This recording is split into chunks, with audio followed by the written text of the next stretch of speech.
Hello दोस्तों। तो आज का मेरा टॉपिक है कि war and economics of war. तो अभी जो ईरान और यूएस में जो वॉर हुआ और इजराइल में, तो अभी बोल रहे हैं कि वो शायद एंड होगा। 19 तारीख को, 19 जून को साइन करने वाले हैं।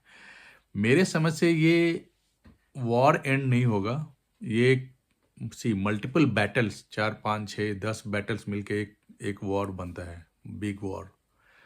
ये second phase of battle of war खत्म हो रहा है। थर्ड एंड फोर्थ फेज, दो और फेज आएंगे। फर्स्ट फेज था sanction Iran, second phase attack Iran, third phase आएगा decimate Iran, and then make Iran just like Iraq. तो अभी क्या है, लास्ट 15 20 साल में देखोगे आप, 25 साल में 3 4 कंट्रीज जो है जो स्टोन एज में चली गई है। Syria, Iraq and Libya. ये लोग अभी स्टोन एज में जीते हैं। इसका मतलब क्या है? मतलब ये है कि वहाँ के लोग, नागरिक, वहाँ के गवर्नमेंट सिर्फ ये सोचती है कल मुझे खाना क्या है। मतलब वो इससे ज़्यादा सोच ही नहीं सकती। वो इराक जिसके पास वेपन ऑफ मास डिस्ट्रक्शन था, जिसके पास खुद से मिसाइल बनाने की टेक्नोलॉजी थी, खुद से वो शायद आणविक केमिकल में हथियार बना रहा था, आणविक भी बना सकता था, एटॉमिक भी बना सकता था। इतने अच्छे साइंटिस्ट और प्रोफेसर एंड यूनिवर्सिटीज़ थी। वहाँ के लोग अब सिर्फ ये सोचते हैं कि कल हम खाएंगे क्या। आज कमाएंगे कल खाएंगे, आज कमाएंगे खाएंगे। तो वो इसके बाहर निकल ही नहीं पाएंगे। तो ग्रोथ करना तो छोड़ दो, वो इसके बाहर निकल ही नहीं। अब ये मैं नहीं बोल रहा हूँ कि ये अमेरिका की गलती है, गलती उनकी खुद की भी है। गलती उनकी खुद की भी है भाई। जापान ने जैसे अमेरिका के साथ हाथ मिला के अपने आप को आगे बढ़ाया, वैसे तुमको अपने आप को आगे बढ़ाना था। अमेरिका से तुम लड़ नहीं सकते हो इस टाइप से। वैसे तुमको अपने आप को आगे बढ़ाना था। और कोई भी आइडियोलॉजी जो ये बोलती है कि कोई दूसरी आइडियोलॉजी एग्जिस्ट ही नहीं करनी चाहिए जस्ट बिकॉज इसलिए कि 2000 साल पहले ये हुआ था, वो तो गलत है ही। मतलब आप बोल रहे हो कि जीव रहना ही नहीं चाहिए इस दुनिया में, एक भी जीव नहीं रहेगा। ये आइडियोलॉजी ही गलत है। कोई भी क्यों नहीं रहेगा? आप भी रहो। आपको यहाँ इससे अलग हटना पड़ेगा, नहीं तो फिर बाकी लोग सब मिलके आपके अगेंस्ट हो जाएंगे। तो ये मैं नहीं बोल रहा हूँ कि ये अमेरिका की गलती है। मैं ये बोल रहा हूँ कि जिस तरह से इराक को पहले बैन किया गया, फिर उसको डिसिमेट किया गया, फिर नाउ अभी वो स्टोन एज में चला गया, उसी तरह ईरान को भी किया जाएगा। और इसकी शुरुआत जो हमास ने जो अटैक किया था 2023 में, उसी समय हो गई थी, 22 या 23 में। जो 7 अक्टूबर को जो अटैक किया था उसी समय हो गई थी, क्योंकि उस समय तक एक सैंक्शन था और लग रहा था कि ईरान शायद इनकी बात मान जाएगा, या फिर ठीक है जियो और जीने दो का, ऐसा लग रहा था। उनको डाउट था, इजराइल को डाउट था कि ये ऐसा करेंगे नहीं, बट उनके पास कोई प्रूफ नहीं था कि ये ऐसा नहीं करेंगे।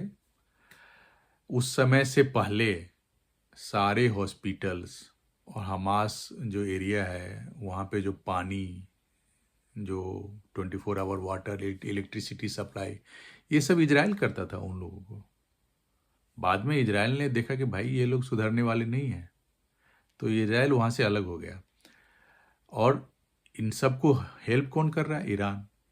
तो ईरान, वहीं से ईरान के अगेंस्ट काम शुरू हो गया। तो पिछले साल आप देखोगे अक्टूबर नवंबर में एक अटैक किया गया ईरान के ऊपर, हल्का सा देखा गया कि क्या है उसकी ताकत।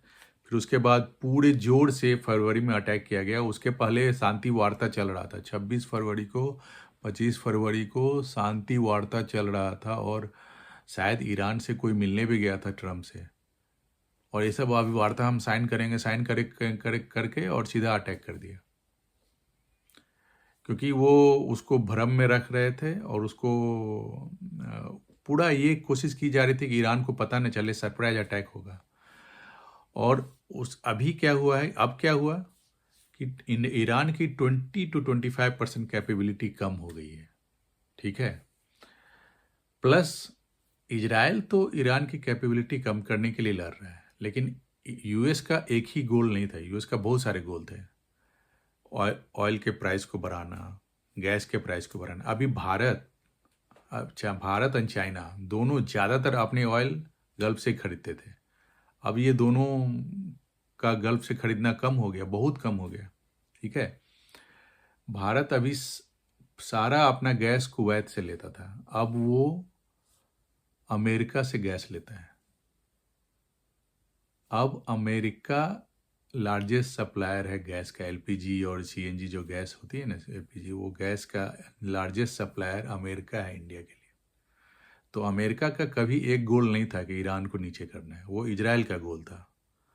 अमेरिका का गोल था कि ये सब प्राइस को बढ़ाना है और ज़्यादा से ज़्यादा पैसा कमाना है, और मार्केट, क्योंकि अमेरिका अगर 80 या 75-80 डॉलर के नीचे अगर और अभी के नीचे अगर बेचेगा तो अमेरिका को फ़ायदा नहीं है, क्योंकि उसका एक्सट्रैक्शन कॉस्ट बहुत ज़्यादा है, इसलिए कॉस्ट बढ़ाया। और अब क्या हुआ है कि because of all this conflict, Iran ने कुवैत पे अटैक किया। उसके गैस जो पावर स्टेशन है, जो जो भी है जहाँ से गैस निकालता है, तेल के कुएँ हैं, उस पर अटैक भी किया गया, गैस के कुओं पे। तो वो डैमेज हो गया, 25 to 30-40% डैमेज हो गया है। तो कुवैत अभी चाह के भी उस लेवल पे नहीं आ सकता है जो फरवरी के लेवल पे था। नेक्स्ट 2-3 साल 4 साल लगेगा। तो कहने का मतलब ये है कि अमेरिका, अभी लड़ाई बंद हो जाएगा तो भी इंडिया को अमेरिका से ही खरीदना पड़ेगा, पहली बात। दूसरी बात, क्योंकि कुवैत बना नहीं सकता है उतना गैस, सप्लाई दे नहीं सकता है। दूसरी बात कि अब इस टाइप से माहौल जब क्रिएट होता है तो इंडिया को भी लगेगा कि भाई ये माहौल तो बाद में भी, फिर 2 साल बाद भी क्रिएट हो सकता है। तो मेरे पास एक सोर्स रहना ही चाहिए, अमेरिका या कहीं और, नॉर्वे या कहीं और से। तो या अभी तो इंडिया खुद भी सोच रहा है कुछ अपना भी बनाए, वो अलग कहानी है। तो कहने का मतलब ये है कि ये एक चैनल इस्टेब्लिश हो गया हमेशा के लिए। इस लड़ाई से अमेरिका को जो फ़ायदा हुआ हमेशा के लिए, प्लस अभी जो डैमेज हुआ है ईरान में, इतने सारे बिल्डिंग टूट गए हैं, कुछ पुल भी टूट गए हैं, कुछ एनर्जी पावर स्टेशन टूट गए हैं, उसको बनाएगा कौन? यूरोपियन और अमेरिकन कंपनी बनाएगी। आप सऊदी अरब में चलो अरामको है, लेकिन बाकी सेल, ब्रिटिश पेट्रोलियम, सारे लोग तो शायद सऊदी अरब और यूएई में काम करते हैं, पेट्रोल निकालते हैं। तो ऐसा नहीं है कि पेट्रोल निकालने से सिर्फ फ़ायदा दुबई को ही है, ईरान को ही है, इराक को ही है, इन लोग को भी फ़ायदा होता है। इसी तरह से अभी जो ईरान का फिर से रिकंस्ट्रक्ट किया जाएगा 2-3 सालों तक, वो इसमें बहुत सारी अमेरिकन एंड यूरोप की कंपनियां आएंगी, उनको माल सप्लाई करेंगी, वहाँ भी पैसा कमाएंगी। तो इसको वॉर इकोनॉमिक्स बोलते हैं। पहले वॉर करो, वॉर से फिर वॉर होने के लिए जो जो डिफेंस के आइटम है सप्लाई करो पहले। अभी क्या हुआ कि ईरान ने यूएई पे अटैक किया, सऊदी पे अटैक किया, तो यूएई, सऊदी, ये लोग ड्रोन और एंटी मिसाइल सिस्टम ये सब अमेरिका से खरीद रहे हैं, इजराइल से खरीद रहे हैं, यूरोप से खरीद रहे हैं। ये लोग ने राफेल खरीदना शुरू कर दिया है। ये चलाएंगे नहीं, इनको चलाने भी नहीं आता है। वो राफेल चलाने के लिए इनको पाकिस्तान से, इंडिया से आदमी चाहिए, इनके पास आदमी नहीं है। लेकिन खरीदा, खरीदा मतलब पैसा दिया पहले तो ये। उसके बाद ये जो प्रॉब्लम हुआ ईरान में, इतने सारे जो टूट गए, अभी जो कुवैत जो गैस सप्लाई नहीं कर पाएगा उसको ठीक कौन करेगा? कुवैत को तो आता नहीं है कुछ। कुवैत के पास सिर्फ तेल है और कुछ नहीं है। कुवैत उसी तेल के ऊपर अपना एक कुवैती एयरलाइन चलाता है, कतार एयरलाइन। वो एयरलाइन भी वो यूरोप से खरीदता है, उसका मेंटेनेंस भी यूरोप करता है, उसके लिए पैसा देता है वो। तो अभी पहले लड़ाई करने के लिए सारे सामान दो, फिर लड़ाई करने के बाद जो सब टूट गया उसको बनाने के लिए सामान दो, उसको बनाने के लिए इंजीनियर दो, डॉक्टर दो। हाँ, बहुत सारी एफएमसीजी है, बहुत सारी जो फार्मा कंपनी को भी फ़ायदा होगा। तो ये सब वॉर एंड वॉर की इकोनॉमिक्स है। और मेरे समझ से ये अभी सेकेंड फेज था लड़ाई का। 3-4 साल बाद अगर ईरान पूरी तरह से नहीं मान जाता कि नहीं मैं न्यूक्लियर नहीं बनाऊंगा, या एनरिचमेंट में जो 60-70%, अभी पावर जनरेशन के लिए एनरिचमेंट सिर्फ 10% चाहिए, 60% नहीं चाहिए।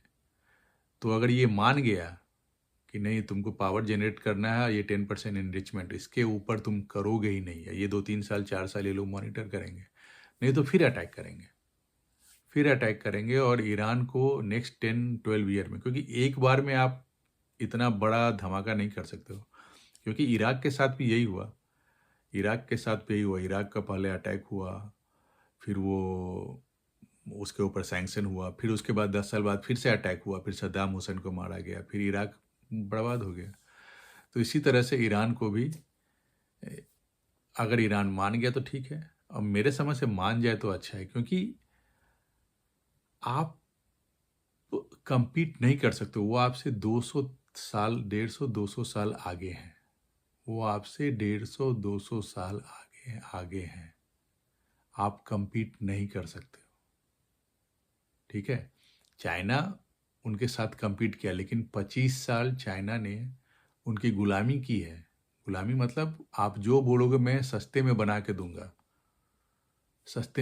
दूंगा, ये सब किया 25-30 साल। अब जाके उसके पास पैसा हुआ है, तो अब वो थोड़ा इधर उधर कर रहा है। आपके पास तो कुछ है ही नहीं है, आप शुरू से ही आप लगे रहते हो धर्म के नाम पे भाई। टेक्नोलॉजी डेवलप नहीं होती है, और डेवलप हो भी गई तो गंदी सी होती है।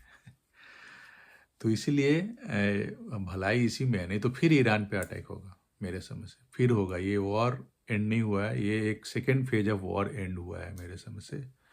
वॉर अभी और चलेगा, मे बी 3 साल बाद, 4 साल बाद। पहले तो ये देखो 19 जून को साइन होता है कि नहीं, होना चाहिए मेरे समझ से। बट जो भी हो, मार्केट अभी बढ़ेगा और मज़ा आएगा। चलो भाई, लाइक करो, सब्सक्राइब करो।